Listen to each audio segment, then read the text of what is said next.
tema es un estudio sobre las parábolas. Y ya hemos hablado de algunas de ellas. Hace 8 días hablamos de la oveja perdida y aclaramos el llamado buen samaritano. Y al final del exégesis llegamos a la conclusión que es simplemente samaritano, que bueno, solo hay uno, Dios, y que la Escritura en ningún momento lo califica con el término de buen samaritano. Lo leímos ahí, y no dice la Escritura el buen samaritano, sino es el título puesto por los editores. También aclaramos del prójimo que la idea corriente que nosotros tenemos es que mi prójimo es el que está cerca de mí. Y a través del análisis del pasaje vimos que el prójimo soy yo. ¿Sí? A la pregunta última que le hizo el Señor al fariseo, ¿quién crees tú que fue el prójimo del que cayó herido? Y ahí estuvo la respuesta. Entonces, yo soy el prójimo. ¿Sí? Bueno, hoy vamos a ver en esa secuencia de Lucas que estábamos viendo. Quiero llevarlos otra vez a ese pasaje de Lucas, ahora el capítulo 15. Lucas, capítulo 15. Vamos a poner atención a los primeros 7 versículos. Lucas 15, versículos del 1 al 7.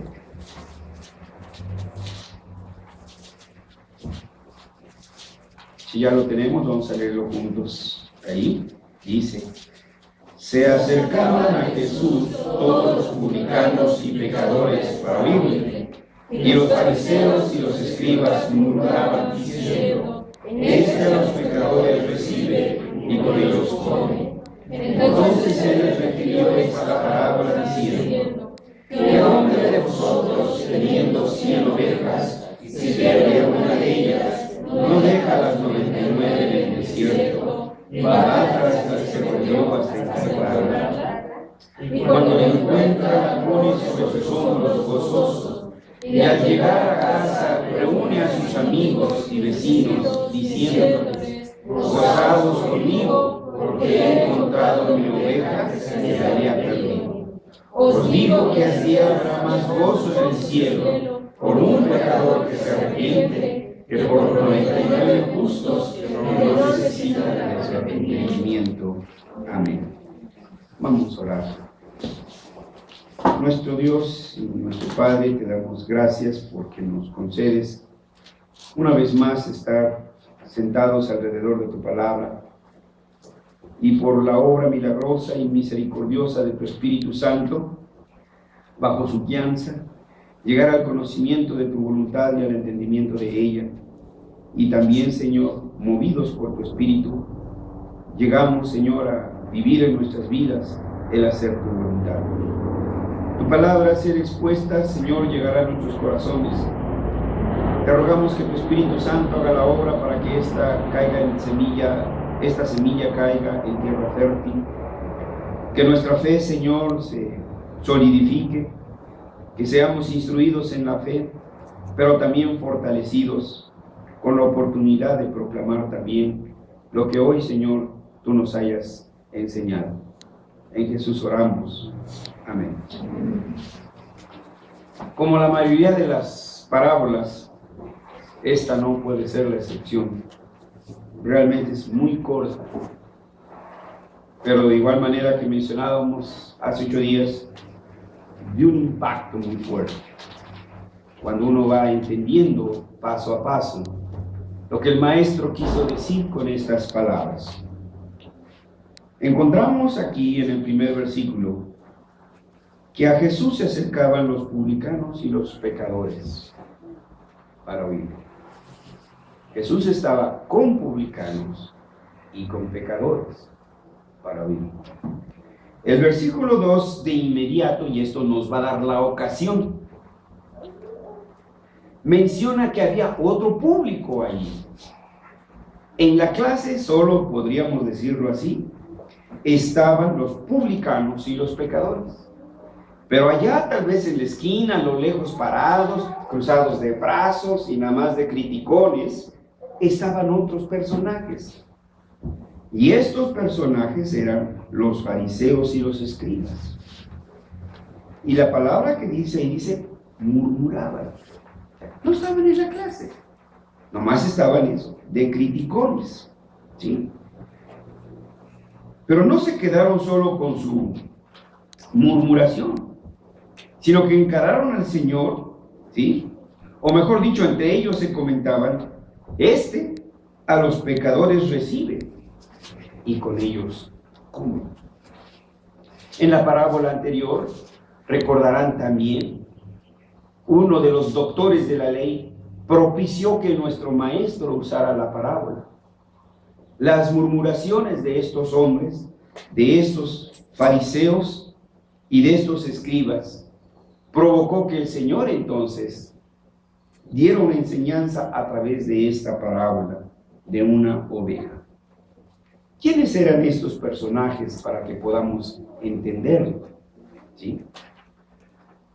En el primer versículo menciona dos, publicanos y pecadores. ¿Por qué le tenían tirria a los fariseos y los escribas, a los publicanos? ¿No eran acaso judíos? Sí. ¿Los pecadores que mencionan ahí no eran judíos? Sí, también eran judíos. ¿Cuál era entonces el problema? ¿Por qué eran despreciados por esta élite espiritual y académica?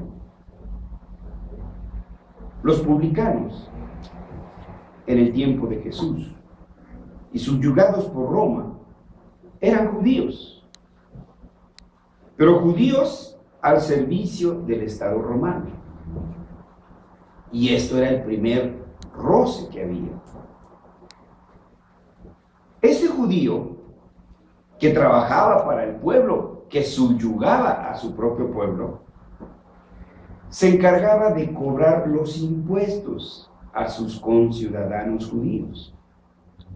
Este no era el problema básico.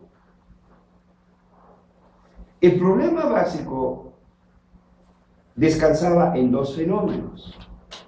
Uno, que antiguamente, porque incluso en los diálogos de Platón, en la República, en su propuesta ciudadana, este filósofo menciona que los trabajadores del Estado no deben de recibir sueldo.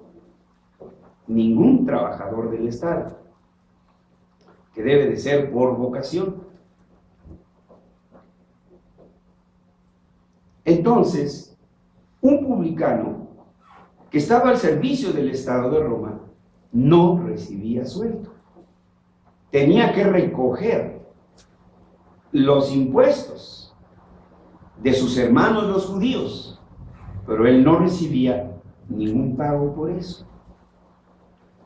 Como no recibía ningún pago, entonces, si el impuesto era, hablando en pesos mexicanos, 1,000 pesos de impuesto, entonces se le llegaba a usted con 1,999.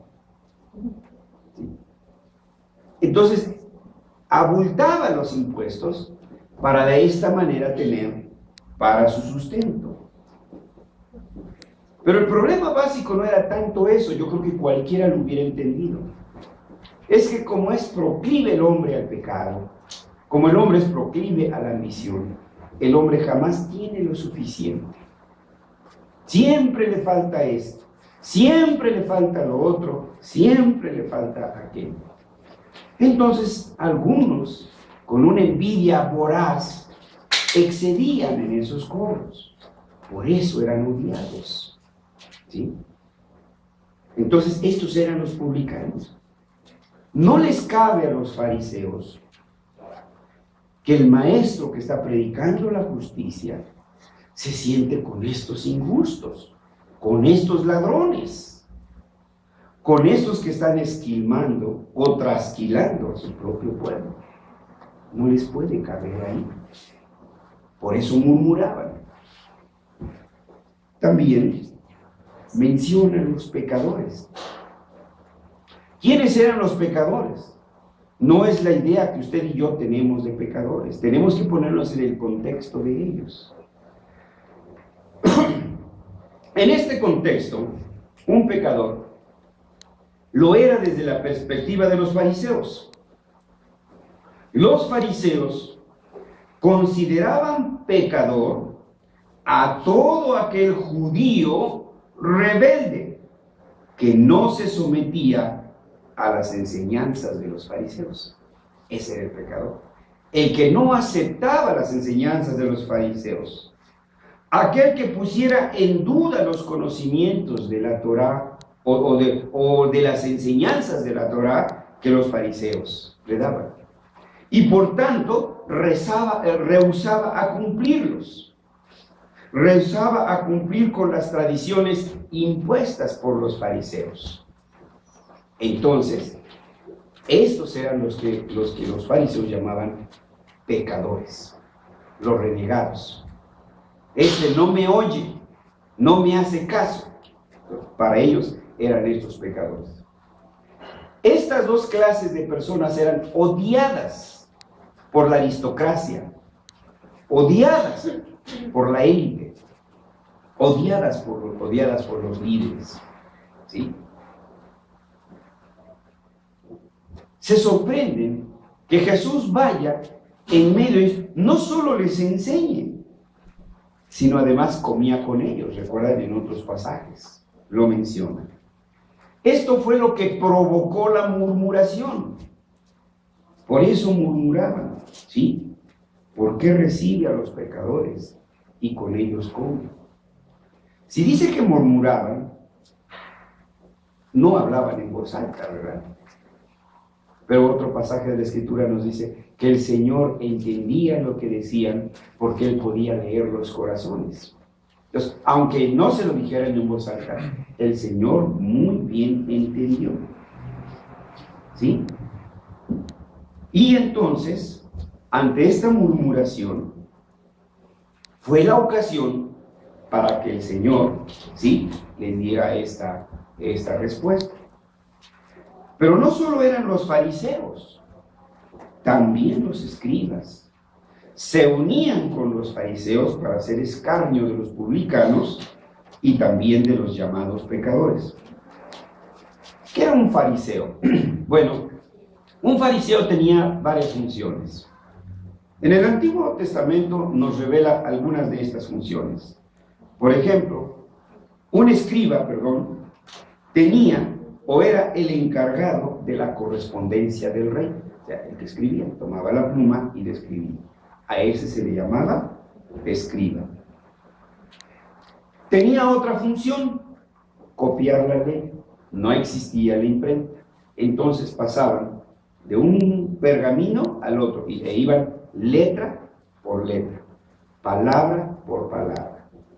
Era tanta su práctica y su contacto con las escrituras, estar copie y copie y copie. Bueno, pues que sabían dónde estaba este pasaje, sabían dónde había dicho el Señor esto otro, sabían dónde estaba esto, aquello y lo otro, y por eso llegaron a ganarse el título de doctores en la ley, porque sabían localizar, eran como una especie de concordancia bíblica. Ustedes saben, con una concordancia y ¡pum!, ahí le dice pecado, Romanos 3:16 y todas las citas que están ahí. Algo así parecían estos escribas, ¿sí? Entonces, copiaban. Primero solamente eran copistas de la ley, pero después fueron explicando. La gente se le acercaba. Como estaban siempre en contacto con la Escritura, la gente siempre se acercaba a preguntar. Tal era su trayectoria, que en el Nuevo Testamento, los escribas fueron conocidos como los doctores de la ley, por el conocimiento amplio que tenían de la palabra de Dios. Estos son los personajes que están rodeando al maestro, y esto fue entonces la ocasión para que el Señor diera esta parábola.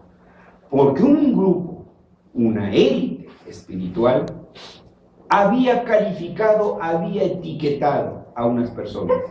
Ellos habían dicho, estos no son dignos de ser hijos de Dios. Era su conclusión entonces de ellos. Nosotros, los escribas, Debemos estar ante el trono del Señor. Nosotros, los fariseos, porque cumplimos cabalmente la ley, debemos de estar allá. Estos no deben de entrar allá. Y fue como entonces les refiere la parábola de un pastor y de unas ovejas. Para nosotros no tiene significado leído así, pues no pega, no impacta. No impacta porque a las ovejas solo las conocemos en barbacoa.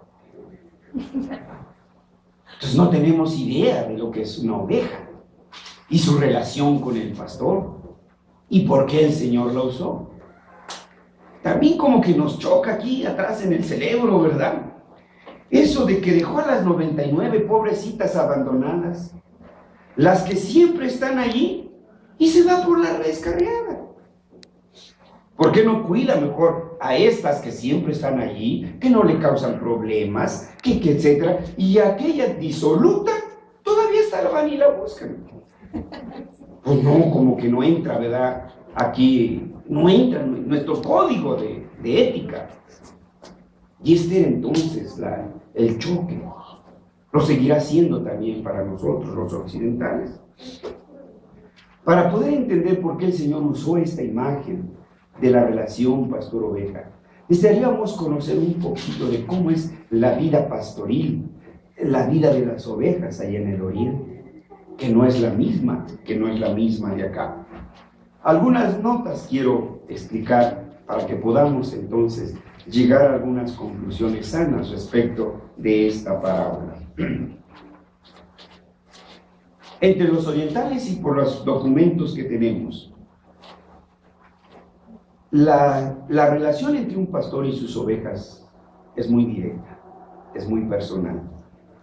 Tan es así que la oveja no simplemente son 5, 15, 100 ovejas, no.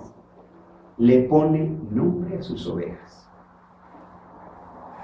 Como dice Juan 10:3, el pastor conoce a sus ovejas. ¿Alguien nos puede ayudar y puede leerlo? Juan 10:3. El Señor siempre usó estas imágenes para hablar también de la relación con su pueblo. Juan 10:3, por favor. A este abre el portero y las ovejas oyen su voz, y a sus ovejas llama por su nombre y las saca. A sus ovejas llama, ¿por qué? Por su nombre. Gracias. Bueno, no hace lo que nosotros con los animalitos, le ponemos nombres de personas, ¿no? ¿Sí? Oye, Juan, ven para... No hay ningún Juan, ¿verdad? Juan, ven para acá. Sí. No les pone nombres de personas. No, ¿cuáles eran los nombres que un pastor le ponía a una ovejita? Pues qué ovejita negra, qué ovejita listada, qué ovejita de ojos grises, qué de orejas grises, qué patita blanca, qué patita negra. Esas características. No hacía escarnio de esas características, como nosotros. Ahí va el patachueca, diríamos, ¿verdad? Algo por el estilo, no. Sino que esas particularidades eran motivo para alabar a esa ovejita. Esto entonces indica la tierna afección que un pastor tenía por sus ovejas. No las pateaba como algunos de nosotros. El perro, ¿por qué es perro? ¿Sí? ¿Por qué es perro? Dicen. No hay esa relación con la creación del Señor, con las criaturas de Dios. ¿Sí? También vamos a dar cuenta de nuestra mayordomía con los animales, cómo los tratamos. Así que, cuidado. El pastor en el oriente juega con sus ovejas. Nosotros eso lo entendemos aquí solamente con los perros. No, ellos allá, bueno, al menos en los tiempos de Jesús, hoy Israel es igual una ciudad, un país cosmopolita como nosotros y todas las cosas, pero estamos hablando de los pastores de ese tiempo. Jugaba con sus ovejas. El pastor tenía un juego preferido con sus ovejas. Cuando se encontraban allá en el campo, ¿sí? De repente el pastor como que se les escondía, como que se les alejaba. Y ahí van las ovejitas. y como que percibían que no estaba su pastor y volteaban la carita así, buscando a su pastor. Y cuando veían a su pastor allá, por allá lejos, o escondido de una piedra, corrían las ovejitas tras de su pastor. Y cuando encontraban a su pastor, entonces se le arremolineaban alrededor del pastor, andaban alrededor del pastor y brincaban así. ¿Han visto los perritos cómo nos brincan así? Como para sus manitas. Bueno, así las ovejas con el pastor. Entonces, toda una relación personal del pastor con esas ovejitas, ¿sí?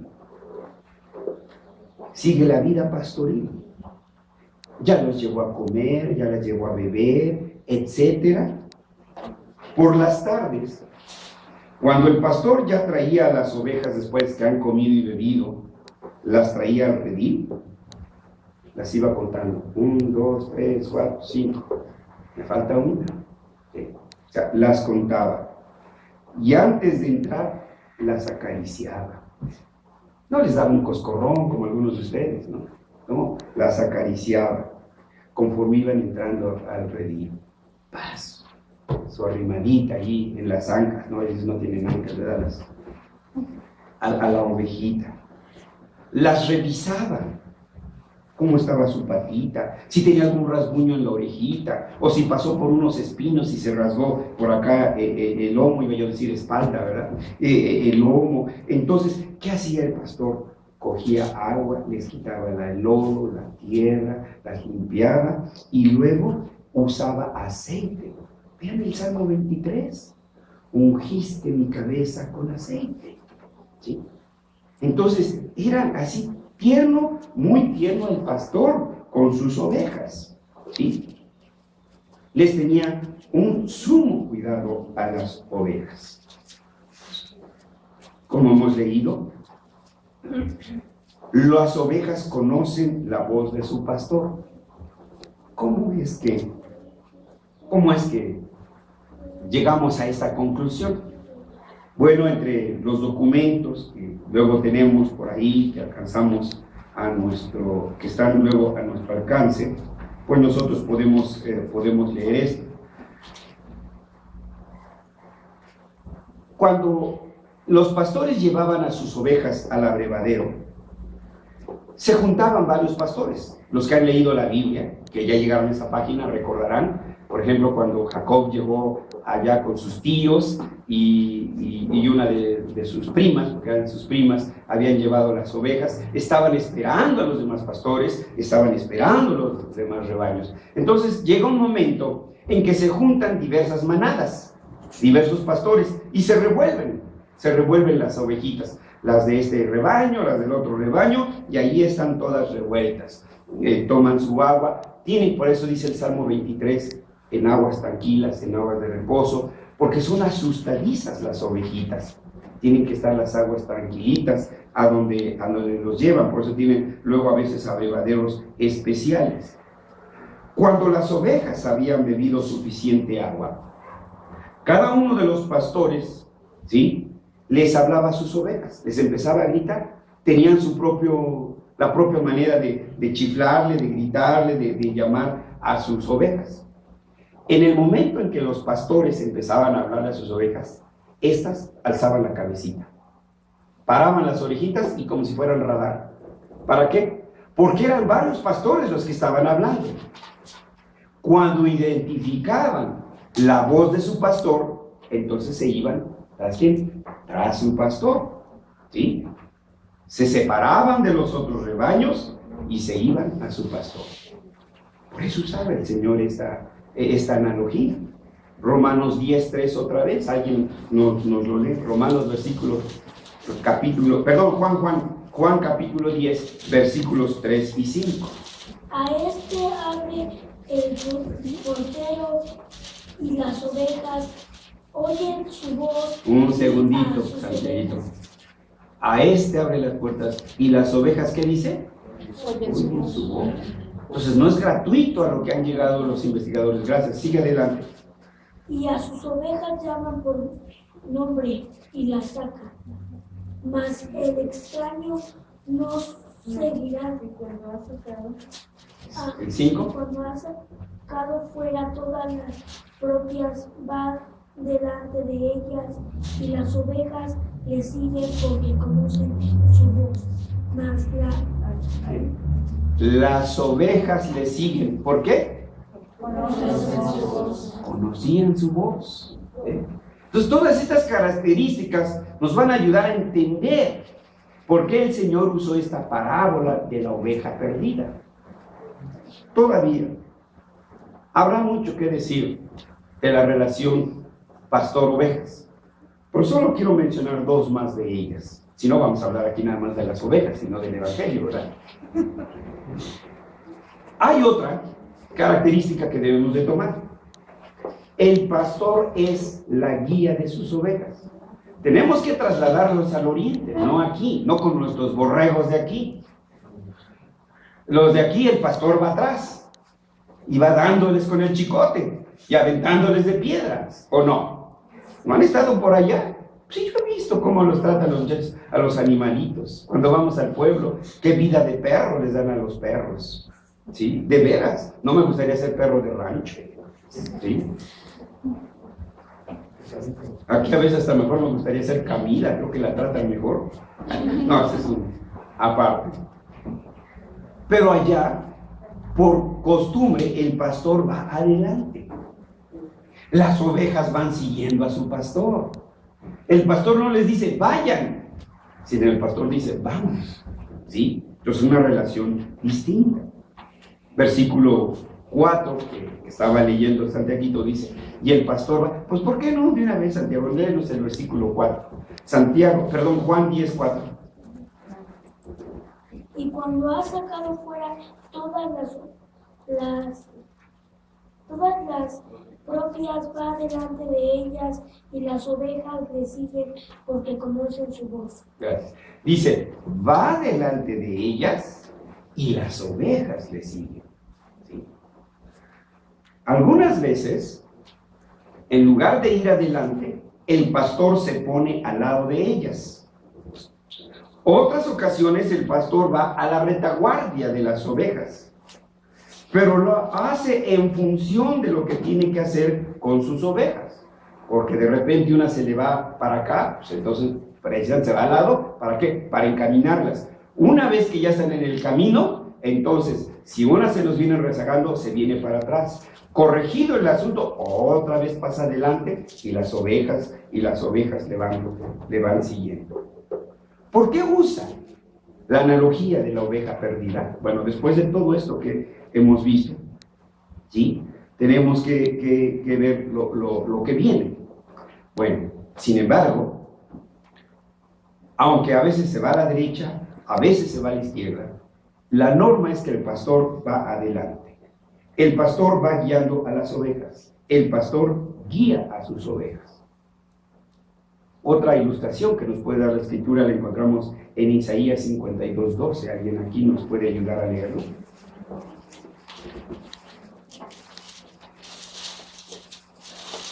Porque no saldréis apresurados ni iréis huyendo, porque Jehová irá delante de vosotros y os congregará el Dios de Israel. Jehová irá delante de vosotros. Entonces, esta es la imagen que siempre el Señor está dando de esa relación pastor con sus ovejas. Ahora, pero tenemos aquí un caso especial y yo una oveja especial. ¿Sí? No es ninguno de ustedes, ni soy yo. Es una oveja especial. No está con las otras 99. Dice, ¿por qué dice 99 y una perdida? Porque es el promedio de ovejas que pastorea un pastor. Normalmente entre la vida pastoril en una familia, el pastor es el más chico. Entonces generalmente es un jovencito, ¿sí? Un mozo de ahí de 10, 14 años. Entonces, darle una responsabilidad de 400 o 500 ovejas sería bastante. Entonces, tiene un grupo reducido. Entonces, es un promedio de 100, por eso va. Pero no falta por ahí una que se le descarrila. No falta una oveja que se le sale del redil. ¿Qué hace el pastor cuando esto sucede? Cuando una oveja se aleja del rebaño, y se pierde, es difícil que vuelva con las otras ovejas, porque no tiene el sentido de localidad, se siente desorientada. Entonces, el pastor va en busca de la oveja perdida y no para, ¿sí?, hasta que la encuentra. ¿Pero se despreocupa de los otros 99? No, pero sí las dejó. Bueno, ¿cómo conciliamos esto? Bueno, si regresa, si encuentra la ovejita y la vuelve a traer y la vuelve a traer arreando a su pasito, ¿a qué horas llegará con las otras ovejas? Ya se le habrán desbaragado las otras. Entonces, ¿qué es lo que hace? Encuentra su oveja y la carga en brazos. ¿Para qué? Para llegar pronto a las otras 99, para no dejar abandonadas a las otras ovejas. No, no es que sea un descuidado de las otras, no, por eso la carga. Otra imagen que hace, agarra la ovejita y ¿dónde se la pone? Acá. Y ahí la trae en sus hombros. ¿Para qué? Para llegar rápido a las otras 99. Entonces tampoco era un descuidado de las otras. No es esto lo que está reflejando, esta imagen que está reflejando aquí. Es otra cosa que en un momento vamos a ver. Pero primero tenemos que entender cuál es esa relación, ¿sí? Entonces, el pastor encuentra la ovejita, la carga en sus brazos, o si es menester, la carga sobre sus hombros. Esta es la relación. Ahora entonces, ¿qué explicación nosotros podemos encontrar a esto que el Señor usó? Volvemos entonces a Lucas 15. ¿Qué hombre de vosotros?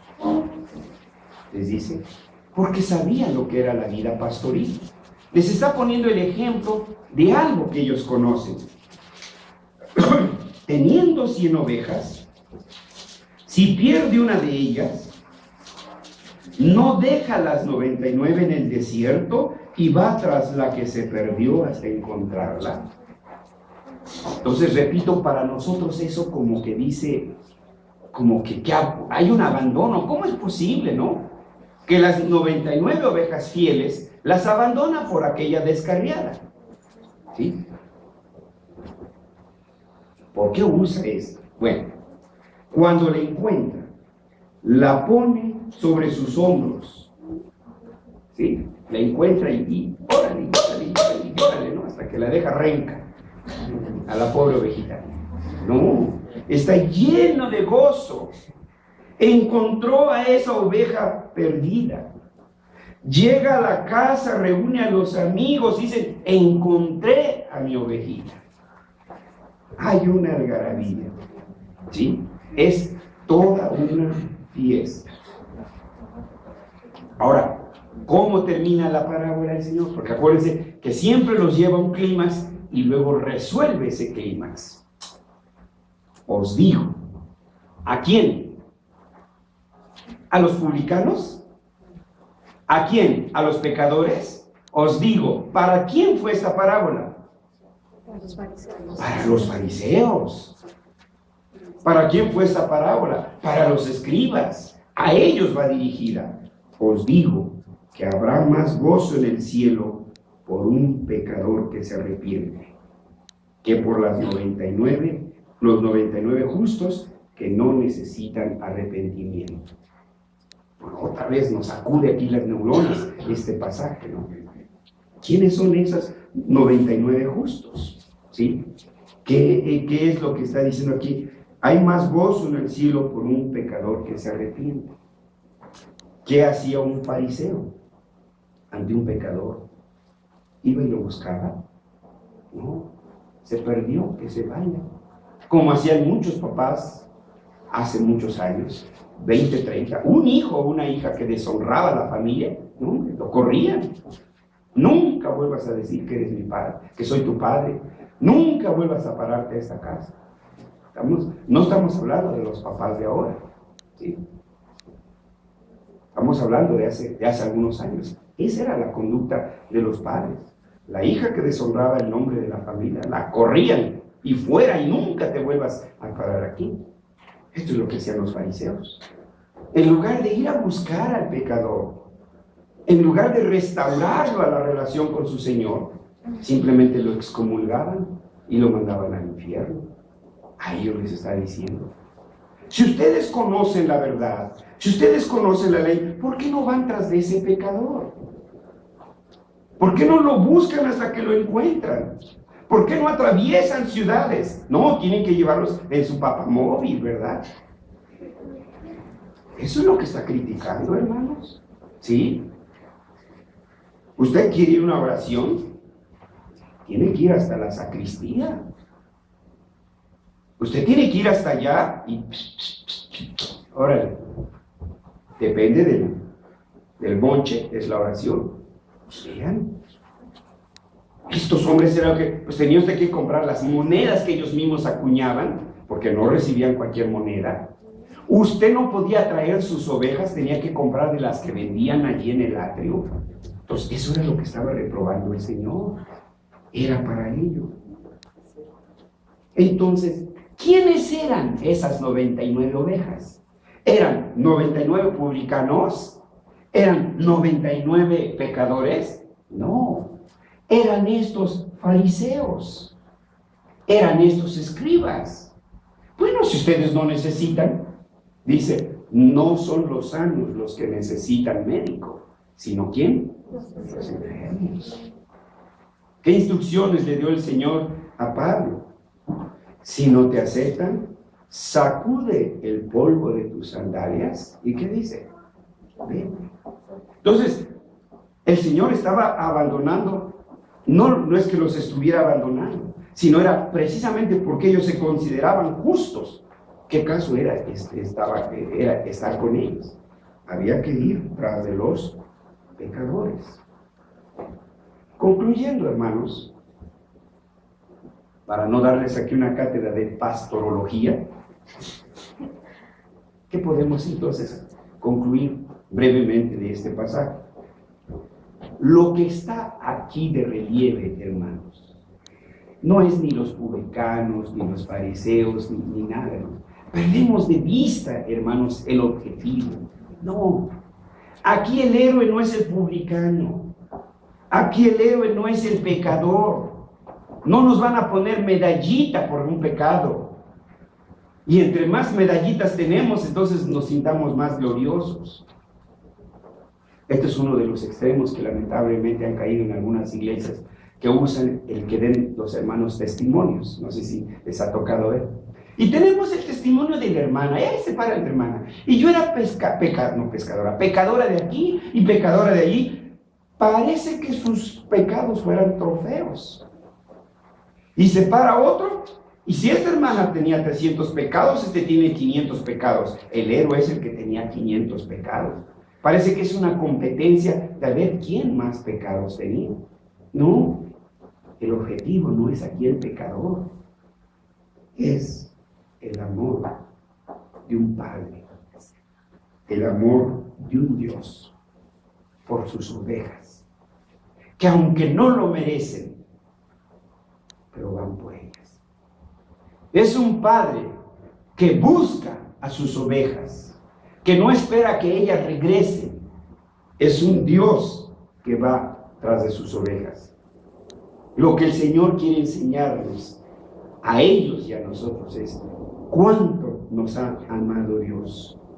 Porque de tal manera amó Dios al mundo, a sus hijos, a ustedes y a mí, que dio a su propio Hijo para podernos restaurar. Esto es lo que aquí está de relieve. Esto es lo que dijo Jesús. El pastor su vida da. Fuerte, díganlo, hermanos. Ya llegaron esas ovejas. Por las ovejas. Es el pastor al que debemos de adorar, ante quien debemos de caer de rodillas. Fue Él quien con lazos de amor nos trajo. Usted ni quería venir. No me diga que sí, hermano. Porque conozco su corazón y conozco mi corazón. ¿Sí? Él fue quien día a día fue taladrando su corazón, fue taladrando su conciencia. Lo que aquí debe de estar en relieve es que el pastor toma la iniciativa y es el quien busca las ovejas. Ezequiel 34, si alguien nos ayuda y lee los versículos 15 y 16. Ezequiel 34, versículos 15 y 16. Apacentaré mis ovejas y yo les daré aprisco, dice Jehová el Señor. Yo buscaré la piedra y haré volver a redil la descarriada, derribaré la quebrada y fortaleceré la débil, mas a la engordada y a la fuerte destruiré, las apacentaré con justicia. Gracias. Pero miren, hermanos, pues viene desde atrás el versículo 14. ¿Sí? El Señor, usando esta misma imagen, dice 14: en buenos pastos las apacentaré, con los altos montes de Israel estará su aprisco, allí dormirán en buen redil, en pastos suculentos serán apacentadas sobre los montes de Israel. Yo apacentaré mis ovejas, yo les daré aprisco, dice Jehová el Señor. Yo, ¿qué dice? Buscaré la perdida. En lugar de hacer lo que los fariseos, murmurar, los escribas, yo buscaré, sí, la perdida y la haré volver al redil, a esa descarriada. Vendaré a la perniquebrada. Hermanos, cuando llegamos al Señor, ¿a poco? ¿Cómo llegamos? Todos derrotados. Algo por ahí nos ocurrió, ¿sí? Y viene el Señor y Él nos sana esas heridas, dice. Fortaleceré a la débil, ¿sí? Mas a la engordada y a la fuerte destruiré, las apacentaré con justicia. ¿De quién se está refiriendo? Pues, otra vez, de esos líderes que se creen la élite espiritual. Y que si tú te lo ganaste, tú eres pecador fuera de la iglesia, no mereces estar aquí, fuera, y los corren de la iglesia. Sí, eso es literalmente, hermanos. ¿Qué cuentas le van a entregar al Señor? ¿Dónde están las ovejas que te entregué? ¿Cuántos pastores, cuántas cuentas vamos a dar, hermanos? Nosotros también tenemos los nuestros aquí. Uno que otro pastorcito hay que... No hay iglesia que no haya estado, que la haya dividido. Y se va cuando ya no hay más que una o dos familias. Y se va otra. Y échenme otra porque esta ya me la acabé. Y va por otra. ¿Sí, hermanos? Entonces vean aquí esta imagen que está dando el Señor. Las 99 en este sentido, repito, son los fariseos y los escribas que creen que no necesitan nada. Las 99 de aquí son los orgullosos, son los murmuradores, son la élite espiritual, son aquellos que están levantando su palacio de esperanza sobre el frágil fundamento de sus propias justicias. Yo soy justo. ¿Se acuerdan de la oración del publicano y del fariseo? Te doy gracias porque nací judío. Te doy gracias porque no nací mujer. Te doy gracias porque no soy como el publicano. Esas eran las gracias que da. Y el Señor da la ilustración de que allá, en los lejitos, estaba un publicano. Señor, sé propicio a mí, pecador. Es lo que quiere el Señor. Sacrifique su orgullo. Déjelo ya. Sacúdalo. Reconozca su pecado. Reconozca cuánto le ha fallado al Señor. Y pese a sus fallas, le está diciendo, ven a mí. Le está abriendo los brazos para que usted se acerque a Él y le entregue su vida, como Él entregó la de su Hijo, porque lo ama tanto. Y para usted cualquier motivo es suficiente para salirse del redil. El énfasis de la parábola no son las 99, es la oveja perdida. Es usted, soy yo, somos nosotros. Y Dios se regocija por un pecador que se arrepiente, no por las 99 que se creen justas delante de Dios. Cuando hay un pecador que se convierte, hay gozo en los santos. ¿Quiénes son los santos? Nosotros. ¿Sí? ¿Se puede tapar los oídos, hermana Leticia? Gracias.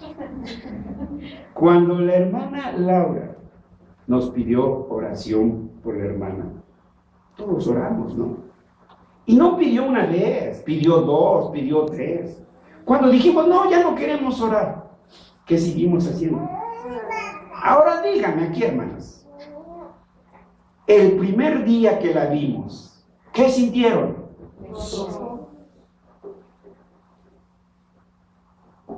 Eso es lo que siente el Señor. Cuando nosotros descarriados, cuando el Señor nos toca y volvemos a Él, brinca de alegría. Nosotros también, los ángeles también. Hay regocijo en los cielos.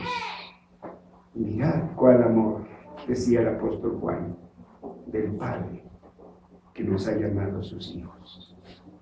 El objeto de su amor, hermanos, es usted, no las 99 que se creen justas. Por usted y por mí, murió Cristo. Esta es la parábola. Cuando un pecador se convierte, hay gozo entre los santos, hay gozo entre los ángeles, hay gozo entre Dios mismo.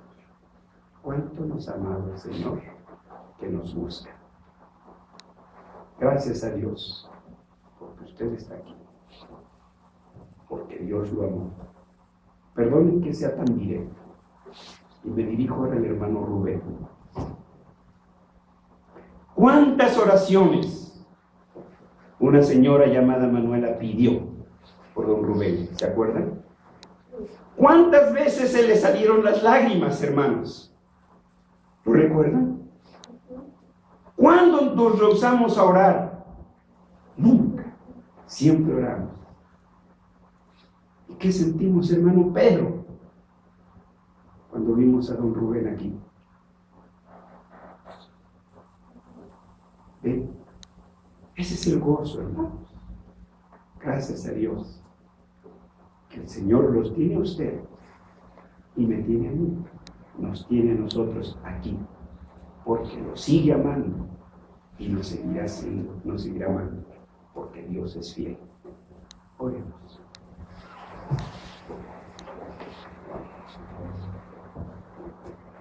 Señor,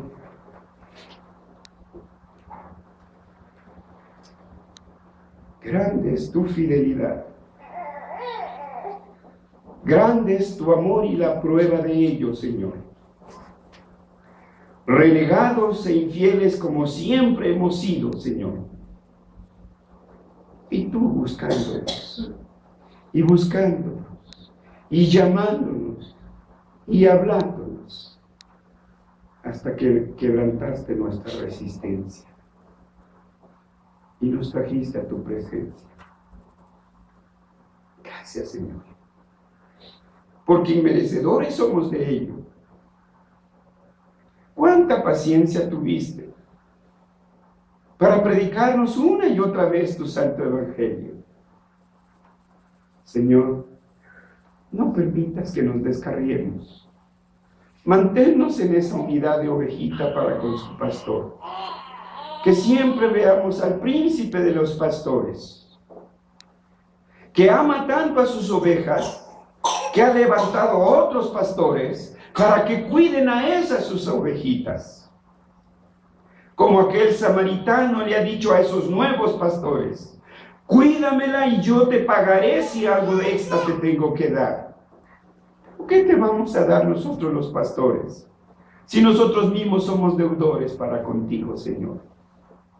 Te pedimos, Señor, por esas otras ovejas descarriadas, que quién sabe dónde estén ahora, pero ten misericordia de ellas como de nosotros, y danos la oportunidad también de decirles cuánto las amamos, Señor. Gracias por habernos amado tanto, tanto, que diste a tu Hijo Jesucristo por nosotros, tus ovejas perdidas. Amén.